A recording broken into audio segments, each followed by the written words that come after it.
Hello students, today we have to study the last 2 points, 2.4 post-fertilization structure and events and 2.5 apomixis and polyembryony. Under 2.4 we have to study 2.4.1 endosperm, 2.4.2 embryo, 2.4.3 seed and 2.5 is apomixis and polyembryony. Both these points, 2.4 and 2.5, they are from Chapter 2, Sexual Reproduction in Flowering Plants, Unit 6, Reproduction.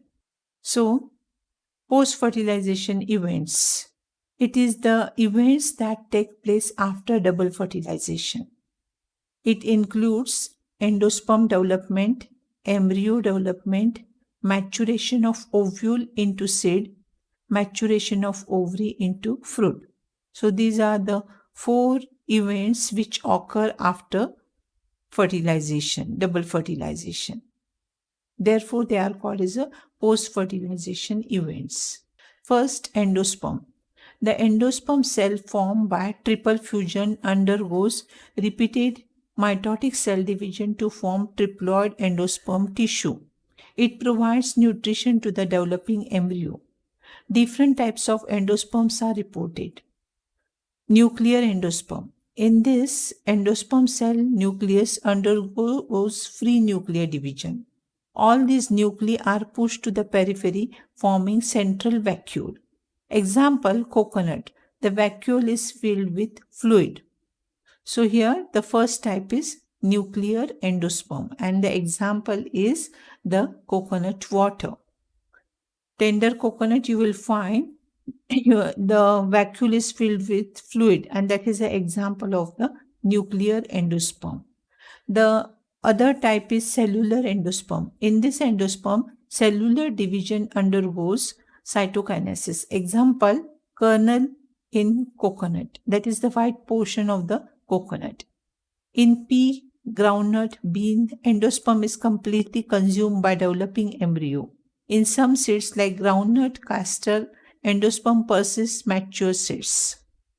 So here you have to remember the difference between the nuclear endosperm and the cellular endosperm. In nuclear endosperm, PEN undergoes successive nuclear division and it is not followed by cell wall formation. So what will happen? Multinucleate endosperm is formed and example is the tender coconut. And in other type cellular endosperm, PEN, primary endosperm nucleus undergoes successive nuclear division and followed by cell wall formation.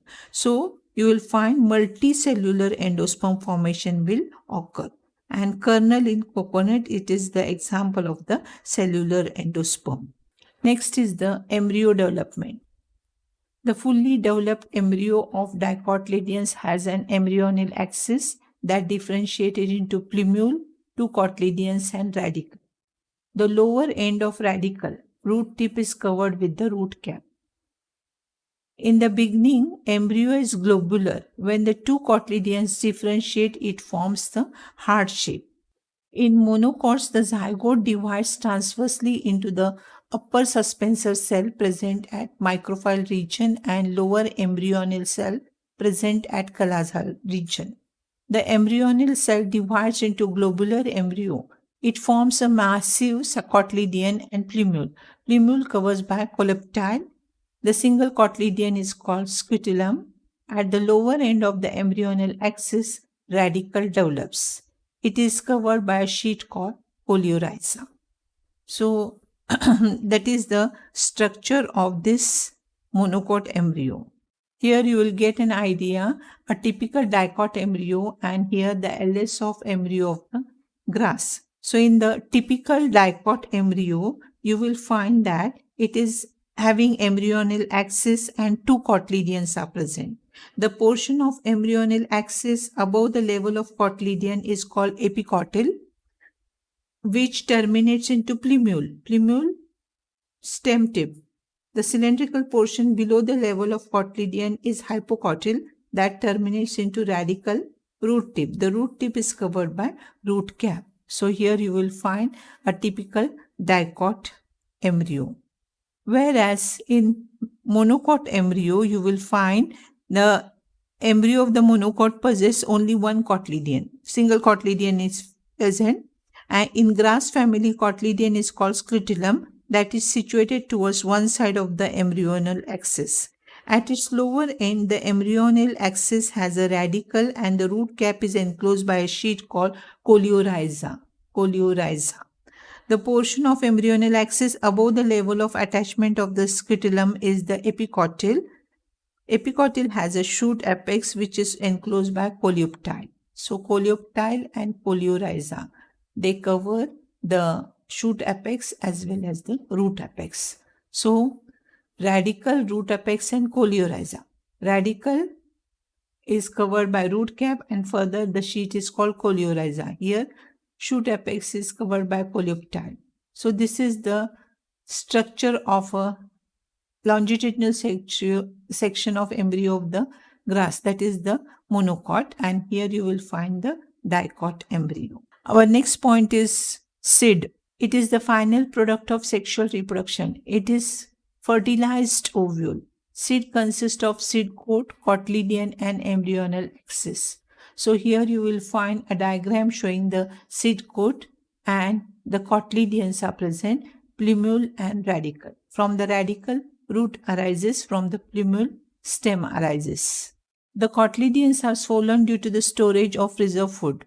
The seeds are albuminous or non-albuminous. In albuminous seed, endosperm is not completely used by the embryo. Example, wheat, maize, castor, sunflower. In some seeds like black pepper, the nucellus also present. The residual persistent nucellus is called perisperm. In non-albuminous seeds, endosperm is completely used by the embryo. Example is peas and groundnut. So two types of the seeds, albuminous seeds and the non-albuminous seeds. In albuminous seeds, endosperm is not completely used by the embryo, whereas in non-albuminous seed, endosperm is completely used by the embryo. The integument of the ovule develops into a seed coat. The microfillet remains as a pore in seed coat. It facilitates the entry of oxygen and water into the seed during germination. Seed dry up by losing water. The embryo enters the stage of inactivity called dormancy. As the favorable conditions available, it starts germination. The next point is fruit. The wall of the ovary develops into fruit wall called pericarp. It surrounds the seed. In apple, strawberry, the thalamus develops into a fruit wall. Hence, these are called false fruits. The fruits developed from unfertilized ovary is called parthenocarpic fruits. These are seedless fruits.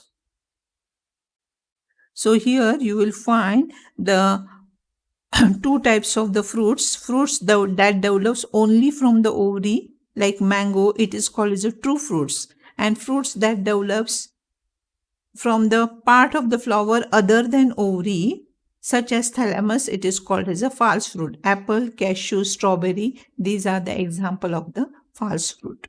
The last point is apomixis and polyembryony. We must know what is meant by the apomixis, example and significance. Apomixis, the seed developed without fertilization of the ovule is called as the apomixis. And the seed is developed without fertilization, then it is apomixis. Example is the grasses. And the significance is that such apomixis seeds retain parental characters together with the hybrid for many generations. That is the significance of apomixis. Whereas polyembryony means the presence of more than one embryo in a seed called polyembryony. Citrus fruits are the examples of the polyembryony. Significance is that they play important role in breeding and horticulture.